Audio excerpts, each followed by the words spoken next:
Assalamualaikum warahmatullahi wabarakatuh.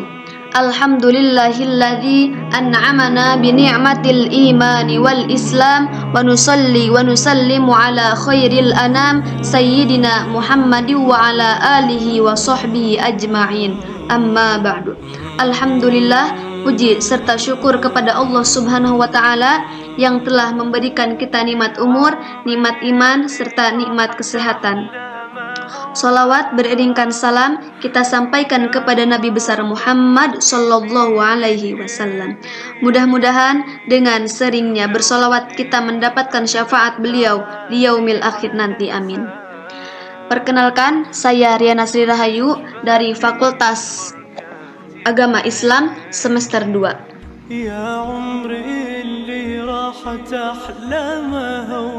Saya akan menjelaskan kembali tentang materi yang telah disampaikan oleh Bapak dosen pengampu kami, yaitu yang terhormat kepada Dr. Andes Kiai Haji Ahmad Alim LC MA selaku dosen Islamic Worldview.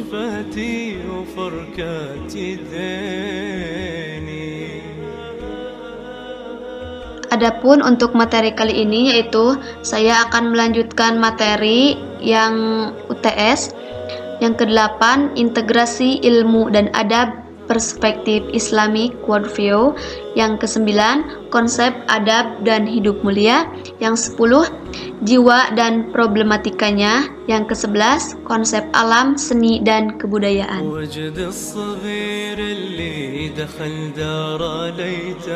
Yang ke-12, pilar kebangkitan umat Islam.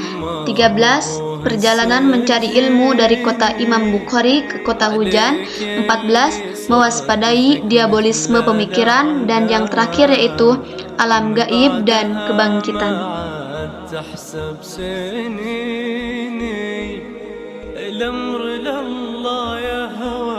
Yang ke-8 yaitu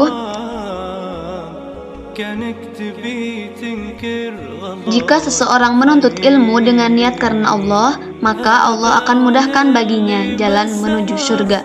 Di dalam menuntut ilmu terdapat tantangan, hendaklah untuk bersabar dalam menghadapi tantangan itu. Menurut para ulama, ada 3 adab dalam menuntut ilmu, yaitu yang pertama, adab terhadap diri sendiri atau menjaga kesucian diri, dan yang kedua yaitu adab terhadap guru, dan yang terakhir yaitu adab terhadap pelajarannya.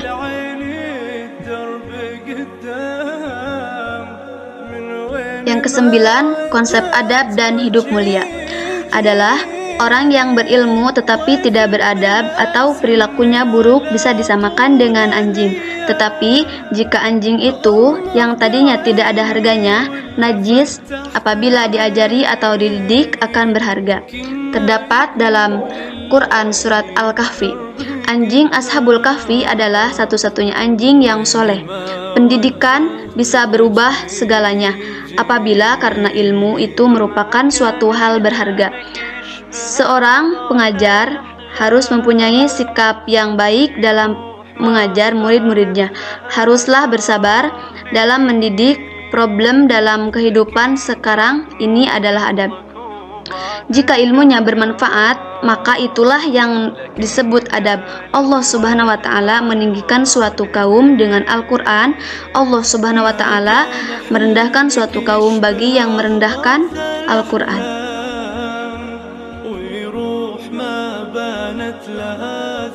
Yang ke-10 yaitu jiwa dan problematikanya.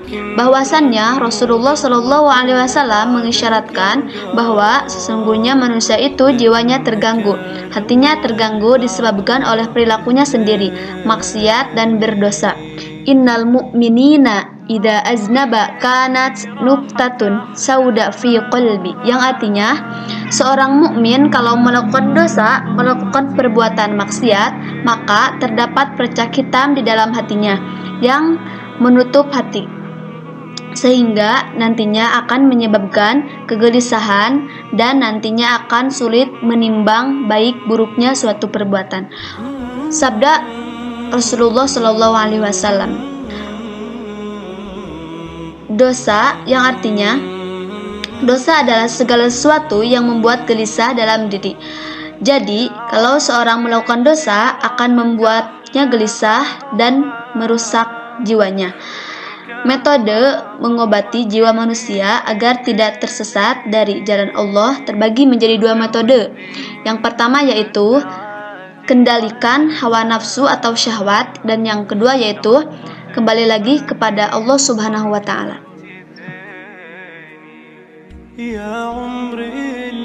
Yang ke-11 yaitu konsep alam, seni, dan kebudayaan. Allah Subhanahu wa Ta'ala menciptakan alam dan jagat raya ini adalah untuk kemaslahatan manusia, supaya manusia mengenal Tuhannya. Allah menciptakan alam ini tidak sia-sia. Firman Allah Subhanahu wa Ta'ala dalam Quran surat Ali Imran ayat 191 yang artinya, "Ya Rabb kami, tiadalah Engkau menciptakan ini semua dengan sia-sia. Maha suci Engkau, karena itu jagalah kami dari siksa neraka." Alam terbagi menjadi tiga, yaitu yang pertama alam kosmologi atau tingkatan benda mati, dan yang kedua yaitu alam biologi atau tingkatan hayat, dan yang terakhir yaitu alam rohaniyah atau tingkatan goib.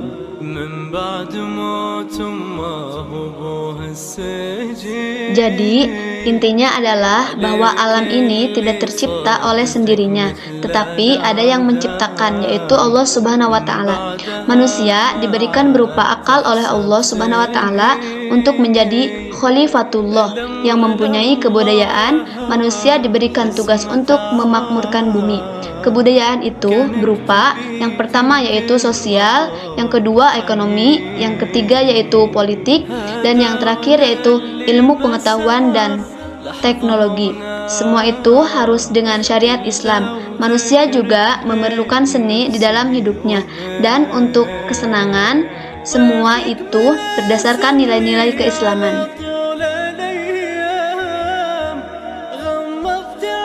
Yang ke-12 yaitu pilar kebangkitan umat Islam. Baiknya umat Islam disebabkan oleh dua perkara, yaitu yang pertama keyakinan dan yang kedua yaitu zuhud. Buruknya umat juga disebabkan oleh dua perkara, yaitu kikir, dan yang terakhir yaitu angan-angan kosong yang melalaikan. Kerusakan umat ini adalah rusaknya keyakinan umat. Hal-hal ini yang merusak keyakinan karena cinta terhadap dunia, pemikiran yang sifatnya sekularisme.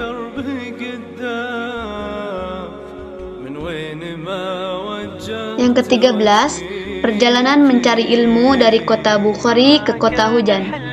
Seseorang ahli hadis dari kota Bukhara, Uzbekistan, yaitu Imam Bukhari, yang kemudian dikenal sebagai ulama ahli hadis dunia. Yang pertama yaitu ada 600.000 hadis yang diseleksi Imam Bukhari, dan yang kedua mencari hadis itu harus bertemu dengan seorang gurunya. Yang ketiga ada 1.000 lebih guru Imam Bukhari. Yang keempat, sejak usia 10 tahun Imam Bukhari sudah duduk di masjid ilmu untuk menghafal ilmu hadis. Yang kelima yaitu Imam Bukhari mendapat gelar sebagai Amirul Mukmin fi hadis, yaitu seorang ulama hadis paling tinggi. Dan yang terakhir yaitu Imam Bukhari melakukan perjalanan untuk mencari hadis ke berbagai kota ulama di dunia.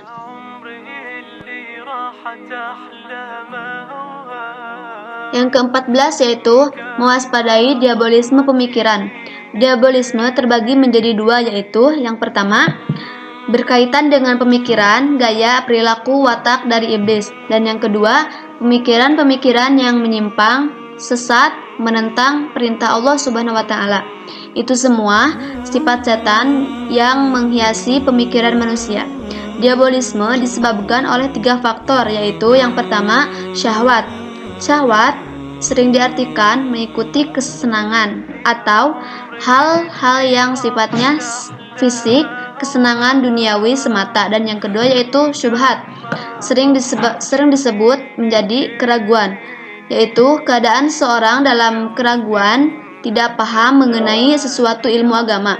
Dan yang ketiga yaitu mengikuti jejak setan, yang sering disebut mengikuti langkah-langkah setan. Yang ke-15 yaitu atau yang terakhir, alam gaib dan kebangkitan.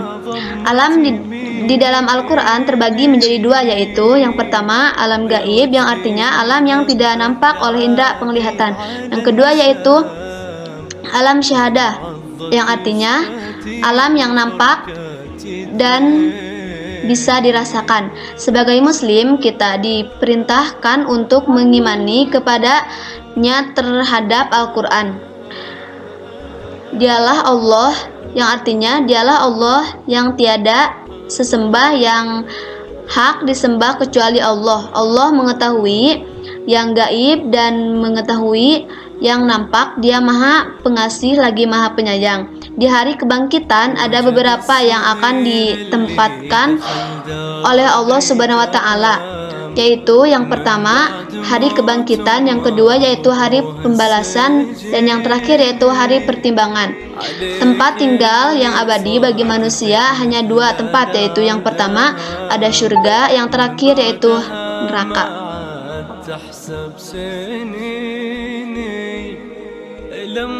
Alhamdulillah, mungkin hanya itu yang dapat saya presentasikan. Mohon maaf atas segala kekurangannya karena saya masih dalam tahap belajar.